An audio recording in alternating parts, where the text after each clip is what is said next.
मुंशी प्रेमचंद की कहानी खुच्चड़। बाबू कुंदनलाल कचहरी से लौटे तो देखा कि उनकी पत्नी जी एक कुंजड़िन से कुछ साग भाजी ले रही हैं। कुंजड़िन पालक टके सेर कहती है, वह 1.5 पैसे दे रही हैं। इस पर कई मिनट तक विवाद होता रहा। आखिर कुंजड़िन 1.5 ही पैसे पर राजी हो गई। अब तराजू और बाट का प्रश्न छिड़ा। दोनों पल्ले बराबर न थे। एक में पसंगा था, बाट भी पूरे न उतरते थे। पड़ोसिन के घर से शेर आया। साग तुल जाने के बाद अब घाटे का प्रश्न उठा। पत्नी जी और मांगती थी। कुंजड़िन कहती, अब क्या शेर तो शेर घाटे में ही ले लोगी बहू जी। खैर आध घंटे में वह सौदा पूरा हुआ और कुंजड़िन फिर कभी ना आने की धमकी देकर विदा हुई।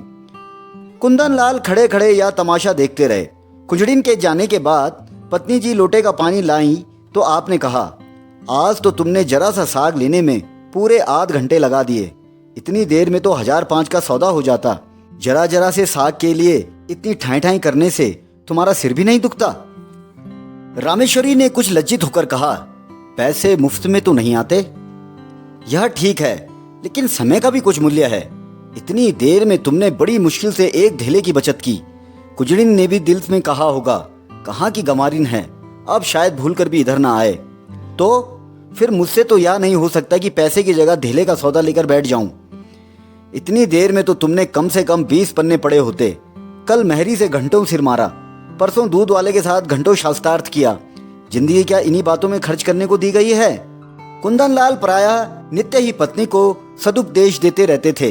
यह उनका दूसरा विवाह था। रामेश्वरी को आए अभी 2 ही 3 महीने हुए थे। अब तक तो बड़ी ननद जी ऊपर के काम किया करती थी। रामेश्वरी की उनसे ना पटी। उसको मालूम होता था यह मेरा सर्वस्व ही लुटाए देती है। आखिर वह चली गई। तब से रामेश्वरी ही घर की स्वामिनी है। वह बहुत चाहती है कि पति को प्रसन्न रखे, उनके इशारों पर चलती रहे। एक बार जो बात सुन लेती है गांठ बांध लेती है, पर रोज ही तो कोई नई बात हो जाती है और कुंदनलाल को उसे उपदेश देने का अवसर मिल जाता है। एक दिन बिल्ली दूध पी गई। रामेश्वरी दूध गर्म करके लाई और स्वामी के सिरहाने रखकर पान बना रही थी कि बिल्ली ने दूध पर अपना ईश्वर प्रदत्त अधिकार सिद्ध कर दिया। रामेश्वरी यह अपहरण स्वीकार न कर सकी। रूल लेकर बिल्ली को इतने जोर से मारा कि वह 2-3 लुढ़कियां खा गई।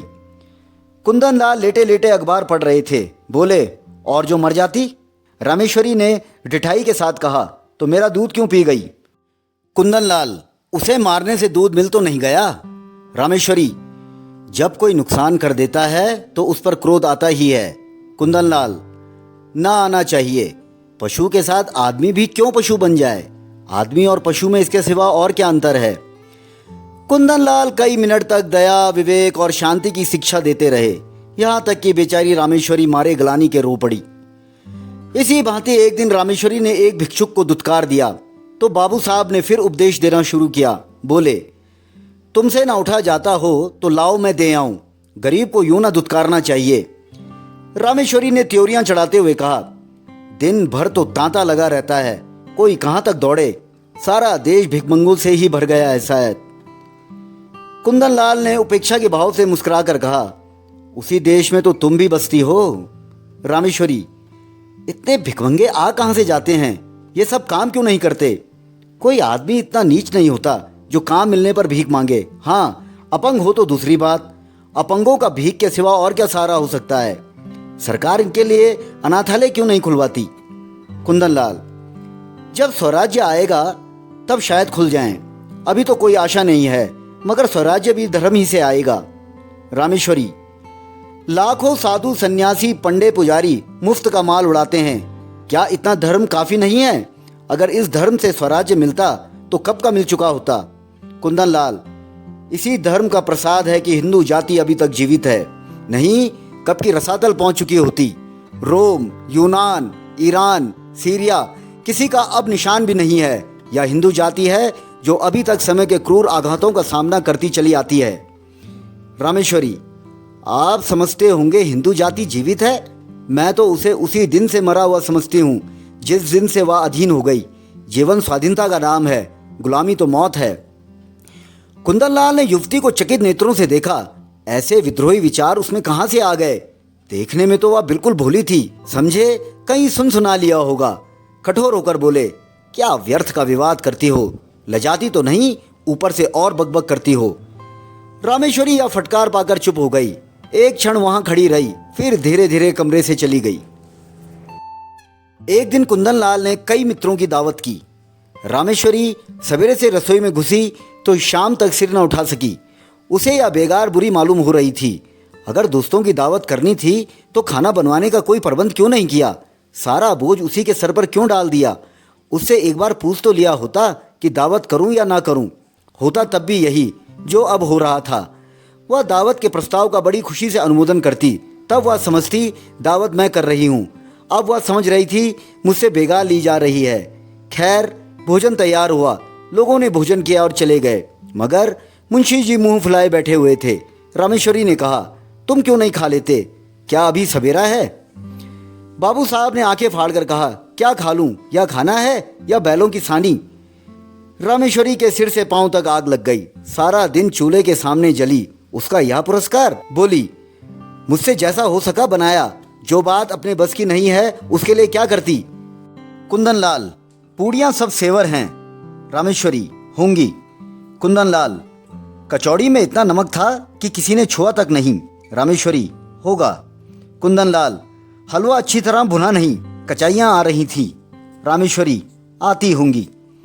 कुंदन लाल, शोरबा इतना पतला था जैसे चाय। रामेश्वरी, होगा। कुंदन लाल, स्त्री का पहला धर्म यह है कि वह रसोई के काम में चतुर हो।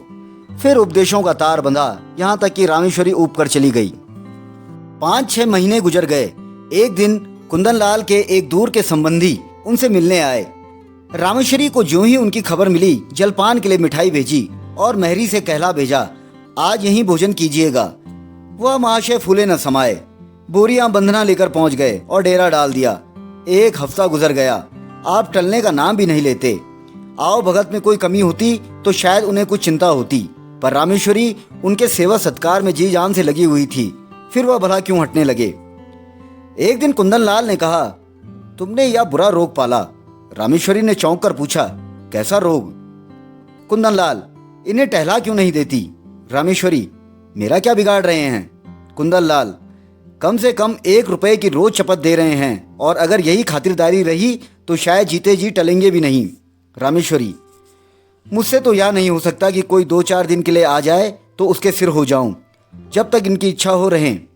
कुंदन लाल, ऐसे मुफ्त खोरों का सत्कार करना पाप है। अगर तुमने इतना सिर न चढ़ाया होता तो अब तक लंबा हुआ होता। जब दिन में 3 बार भोजन और 50 बार पान मिलता है तो उसे कुत्ते ने काटा है जो अपने घर जाए। रामेश्वरी, रोटी का चोर बनना तो अच्छा नहीं। कुंदन लाल, कुपात्र और सुपात्र का विचार तो कर लेना चाहिए। ऐसे आलसियों को खिलाना पिलाना वास्तव में उन्हें जहर देना है। जहर से तो केवल प्राण निकल जाते हैं। यह खातिरदारी तो आत्मा का सर्वनाश कर देती है। अगर यह हजरत महीने भर भी यहाँ रह गए तो फिर जिंदगी भर के लिए बेकार हो जाएंगे। फिर इनसे कुछ ना होगा और इसका सारा दोष तुम्हारे सिर होगा। तर्क का तांता बंध गया, प्रमाणों की झड़ी लग गई। रामेश्वरी खिसियाकर चली गई।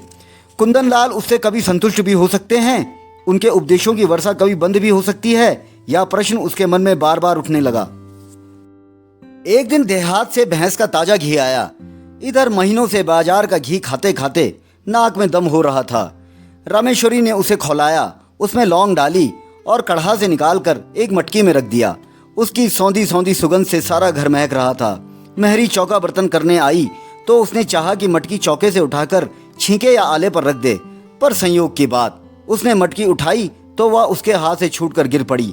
सारा घी बह गया। धमाका सुनकर रामेश्वरी दौड़ी तो मेहरी खड़ी रो रही थी और मटकी चूर चूर हो गई थी। तड़प कर बोली, मटकी कैसे टूट गई? मैं तेरी तलब से काट लूंगी। राम राम, सारा घी मिट्टी में मिला दिया। तेरी आंखें फूट गई थी क्या, या हाथों में दम नहीं था? इतनी दूर से मंगाया, इतनी मेहनत से गर्म किया, मगर एक बूंद भी गले के नीचे ना गया। अब खड़ी बिसूर क्या रही है? जा अपना काम कर। मेहरी ने आंसू पोंछकर कहा, बहू जी अब तो चूक हो गई, चाहे तलब काटो चाहे जान मारो। मैंने तो सोचा उठाकर आले पर रख दूं तो चौका लगाऊं। क्या जानती थी कि भाग्य में यह लिखा है। ना जाने किसका मुंह देखकर उठी थी। रामेश्वरी, मैं कुछ नहीं जानती, सब रुपए तेरी तलब से वसूल कर लूंगी। 1 रुपया जुर्माना ना किया तो कहना। मेहरी, मर जाऊंगी सरकार, कहीं 1 पैसे का ठिकाना नहीं है। रामेश्वरी, मर जाए या जी जा, मैं कुछ नहीं जानती। मेहरी ने 1 मिनट तक कुछ सोचा और बोली, अच्छा काट लीजिएगा सरकार, आपसे सब्र नहीं होता, मैं सब्र कर लूंगी। यही ना होगा भूखों मर जाऊंगी। जीकर ही कौन सा सुख भोग रही हूँ कि मरने को डरूं। समझ लूंगी 1 महीना कोई काम नहीं किया, आदमी से बड़ा बड़ा नुकसान हो जाता है, या तो घी ही था। रामेश्वरी को एक ही क्षण में मेहरी पर दया आ गई। बोली, तू भूखों मर जाएगी तो मेरा काम कौन करेगा? मेहरी, काम कराना होगा खिलाइएगा, न काम कराना होगा भूखों मारिएगा। आज से आकर आप ही के द्वार पर सोया करूंगी। रामेश्वरी, सच कहती हूँ आज तूने बड़ा नुकसान कर डाला। मेहरी, मैं तो आप ही पछता रही हूँ सरकार। रामेश्वरी, जा गोबर से चौका लीप दे, मटकी के टुकड़े दूर फेंक दे और बाजार से घी लेती आ। मेहरी ने खुश होकर चौका गोबर से लीपा और मटकी के टुकड़े बटोर रही थी कि कुंदन लाल आ गए और हांडी टूटी देखकर बोले, यह हांडी कैसे टूट गई? रामेश्वरी ने कहा। मेहरी उठाकर ऊपर रख रही थी, उसके हाथ से छूट पड़ी। कुंदन लाल ने चिल्लाकर कहा, तो सब घी बह गया? और क्या कुछ बच भी रहा? तुमने मेहरी से कुछ कहा नहीं? क्या कहती? उसने जानबूझकर तो गिरा नहीं दिया। यह नुकसान कौन उठाएगा? हम उठाएंगे, और कौन उठाएगा? अगर मेरे ही हाथ से छूट पड़ती तो क्या हाथ काट लेती? कुंदन लाल ने होंठ चबाकर कहा, तुम्हारी कोई बात मेरी समझ में नहीं आती। जिसने नुकसान किया है उससे वसूल होना चाहिए, यही ईश्वरीय नियम है। आंख की जगह आंख, प्राण के बदले प्राण, या ईसा मसीहा जैसे दयालु पुरुष का कथन है। अगर दंड का विधान संसार से उठ जाए तो यहाँ रहे कौन? सारी पृथ्वी रक्त से लाल हो जाए, हत्यारे दिन दहाड़े लोगों को गला काटने लगें। दंड ही से समाज की मर्यादा कायम है। जिस दिन दंड ना रहेगा संसार न रहेगा। मनु आदि स्मृतिकार बेवकूफ नहीं थे कि दंड न्याय को इतना महत्व दे गए, और किसी विचार से नहीं तो मर्यादा की रक्षा के लिए दंड अवश्य देना चाहिए। ये रुपए मेहरी को देने पड़ेंगे, उसकी मजदूरी काटनी पड़ेगी, नहीं तो आज उसने घी का घड़ा लुढ़का दिया है, कल कोई और नुकसान कर देगी। रामेश्वरी ने डरते डरते कहा, मैंने तो उसे क्षमा कर दिया है। कुंदन लाल ने आंखें निकाल कर कहा, लेकिन मैं नहीं क्षमा कर सकता। मेहरी द्वार पर खड़ी यह विवाद सुन रही थी। जब उसने देखा कि कुंदन लाल का क्रोध बढ़ता जाता है और मेरे कारण रामेश्वरी को घुड़कियां सुननी पड़ रही हैं, तो वह सामने जाकर बोली, बाबूजी अब तो कसूर हो गया, अब सब रुपए मेरी तरफ से काट लीजिए। रुपए नहीं हैं, नहीं तो अभी लाकर आपके हाथ पर रख देती। रामेश्वरी ने उसे घुड़क कर कहा, जा भाग यहाँ से, तू क्या करने आई? बड़ी रुपए वाली बनी है। कुंदन लाल ने पत्नी की ओर कठोर नेत्रों से देखकर कहा, तुम क्यों उसकी वकालत कर रही हो? यह मोटी सी बात है और इसे एक बच्चा भी समझता है कि जो नुकसान करता है उसे उसका दंड भोगना पड़ता है। मैं क्यों 5 रुपए का नुकसान उठाऊं बेवजह? क्यों नहीं इसने मटके को संभाल कर पकड़ा? क्यों इतनी जल्दबाजी की? क्यों तुम्हें बुलाकर मदद नहीं ली? यह साफ इसकी लापरवाही है। यह कहते हुए कुंदन लाल बाहर चले गए। रामेश्वरी इस अपमान से आहत हो उठी। डांटना ही था तो कमरे में बुलाकर एकांत में डांटते। मेहरी के सामने उसे रुई की तरह धुन डाला। उसकी समझ ही में ना आता था या किस स्वभाव का आदमी है। आज एक बात कहते हैं, कल उसी को काटते हैं, जैसे कोई झक्की आदमी हो। कहाँ तो दया और उदारता के अवतार बनते थे, कहाँ आज 5 रुपए के लिए प्राण देने लगे। बड़ा मजा आ जाए, कल मेहरी बैठ रहे, कभी तो इनके मुख से प्रसन्नता का एक शब्द निकला होता। अब मुझे भी अपना स्वभाव बदलना पड़ेगा, यह सब मेरे सीधे होने का फल है। जो जो मैं तरह देती हूँ आप जामे से बाहर होते हैं। इसका इलाज यही है कि एक कहें तो 2 सुनाऊं। आखिर कब तक और कहाँ तक सहूं? कोई हद भी है। जब देखो डांट रहे हैं। जिसके मिजाज का कुछ पता ही ना हो उसे कौन खुश रख सकता है? उस दिन जरा सा बिल्ली को मार दिया तो आप दया का उपदेश करने लगे। आज वह दया कहाँ गई? उनको ठीक करने का उपाय यही है कि समझ लूं कोई कुत्ता भूंक रहा है। नहीं, ऐसा क्यों करूं? अपने मन से कोई काम ही ना करूं, जो यह कहें वही करूं, न जौ भर कम न जौ भर ज्यादा। जब इन्हें मेरा कोई काम पसंद नहीं आता, मुझे क्या कुत्ते ने काटा है जो बरबस अपनी टांग अड़ाऊं? बस यही ठीक है। वह रात भर इसी उधेड़ बुन में पड़ी रही। सवेरे कुंदन लाल नदी स्नान करने गए। लौटे तो 9 बज गए थे। घर में जाकर देखा तो चौका बर्तन ना हुआ था। प्राण सूख गए। पूछा, क्या मेहरी नहीं आई? रामेश्वरी, नहीं। कुंदन लाल, तो फिर? रामेश्वरी, जो आपकी आज्ञा। कुंदन लाल, यह तो बड़ी मुश्किल है। रामेश्वरी, हाँ है तो। कुंदन लाल, पड़ोस की मेहरी को क्यों ना बुला लिया? रामेश्वरी, किसके हुक्म से बुलाती? अब हुक्म हुआ है, बुला लेती हूँ। कुंदन लाल, अब बुलाओगी तो खाना कब बनेगा? 9 बज गए और इतना तो तुम्हें अपनी अकल से काम लेना चाहिए था कि मेहरी नहीं आई तो पड़ोस वाली को बुला लें। रामेश्वरी, अगर उस वक्त सरकार पूछते क्यों दूसरी मेहरी बुलाई तो क्या जवाब देती? अपनी अकल से काम लेना छोड़ दिया, अब तुम्हारी अकल से काम लूंगी। मैं यह नहीं चाहती कि कोई मुझे आंखें दिखाए। कुंदन लाल, अच्छा तो इस वक्त क्या होगा? रामेश्वरी, जो हुजूर का हुक्म हो। कुंदन लाल, तुम मुझे बनाती हो। रामेश्वरी, मेरी इतनी मजाल कि आपको बनाऊं? मैं तो हुजूर की लौंडी हूं, जो कहिए वह करूं। कुंदन लाल, मैं तो जाता हूं, तुम्हारा जो जी चाहे करो। रामेश्वरी, जाइए, मेरा जी कुछ ना चाहेगा और ना कुछ करूंगी। कुंदन लाल, आखिर तुम क्या खाओगी? रामेश्वरी, जो आप देंगे वही खा लूंगी। कुंदन लाल, लाओ बाजार से पूड़ियाँ ला दूं। रामेश्वरी रुपया निकाल लाई। कुंदन लाल पूड़ियाँ लाए। इस वक्त का काम चला। दफ्तर गए, लौटे तो देर हो गई थी। आते ही आते पूछा, मेहरी आई? रामेश्वरी, नहीं। कुंदन लाल, मैंने तो कहा था पड़ोस वाली को बुला लेना। रामेश्वरी, बुलाया था, वह 5 रुपए मांगती है। कुंदन लाल, तो 1 ही रुपए का फर्क था, क्यों नहीं रख लिया? रामेश्वरी, मुझे यह हुक्म ना मिला था। मुझसे जवाब तलब होता कि 1 रुपया ज़्यादा क्यों दे दिया। खर्च की किफ़ायत पर उपदेश दिया जाने लगता तो क्या करती? कुंदन लाल, तुम बिल्कुल मूर्ख हो। रामेश्वरी, बिल्कुल। कुंदन लाल, तो इस वक्त भी भोजन ना बनेगा? रामेश्वरी, मजबूरी है। कुंदन लाल सिर थामकर चारपाई पर बैठ गए। यह तो नई विपत्ति गले पड़ी। पूड़ियाँ उन्हें पसंद न थी। जी में बहुत झुंझलाए। रामेश्वरी को 2-4 उल्टी सीधी सुनाई, लेकिन उसने मानो सुना ही नहीं। कुछ बस ना चला तो मेहरी की तलाश में निकले। जिसके यहाँ गए मालूम हुआ मेहरी काम करने चली गई। आखिर एक कहार मिला, उसे बुला लाए। कहार ने 2 आने लिए और बर्तन धोकर चलता बना। रामेश्वरी ने कहा, भोजन क्या बनेगा? कुंदन लाल, रोटी तरकारी बना लो या इसमें कुछ आपत्ति है? रामेश्वरी, तरकारी घर में नहीं है। कुंदन लाल, दिन भर बैठी रही, तरकारी भी ना लेते बनी? अब इतनी रात गए तरकारी कहाँ मिलेगी?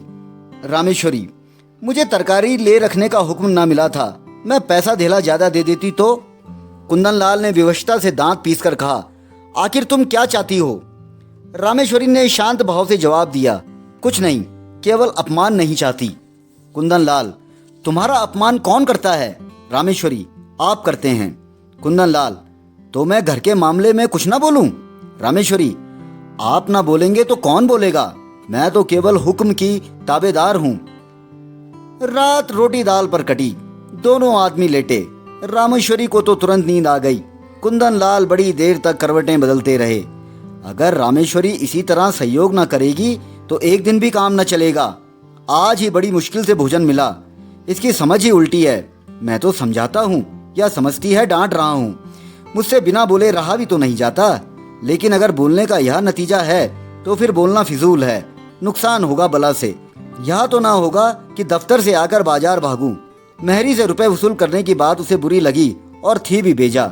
रुपए तो ना मिले, उल्टे मेहरी ने काम छोड़ दिया। रामेश्वरी को जगाकर बोले, कितना सोती हो तुम? रामेश्वरी, मजूरों को अच्छी नींद आती है। कुंदन लाल, चिढ़ाओ मत, मेहरी से रुपए न वसूल करना। रामेश्वरी, वह तो लिए खड़ी है शायद। कुंदन लाल, उसे मालूम हो जाएगा तो काम करने आएगी। रामेश्वरी, अच्छी बात है, कहला भेजूंगी। कुंदन लाल, आज से मैं कान पकड़ता हूँ, तुम्हारे बीच ना बोलूंगा। रामेश्वरी, और जो मैं घर लुटा दूं तो? कुंदन, लुटा दो चाहे मिटा दो, मगर रूठो मत। अगर तुम किसी बात में मेरी सलाह पूछोगी तो दे दूंगा, वरना मुंह ना खोलूंगा। रामेश्वरी, मैं अपमान नहीं सह सकती। कुंदन लाल, इस भूल को क्षमा करो। रामेश्वरी, सच्चे दिल से कहते हो ना? कुंदन लाल, सच्चे दिल से।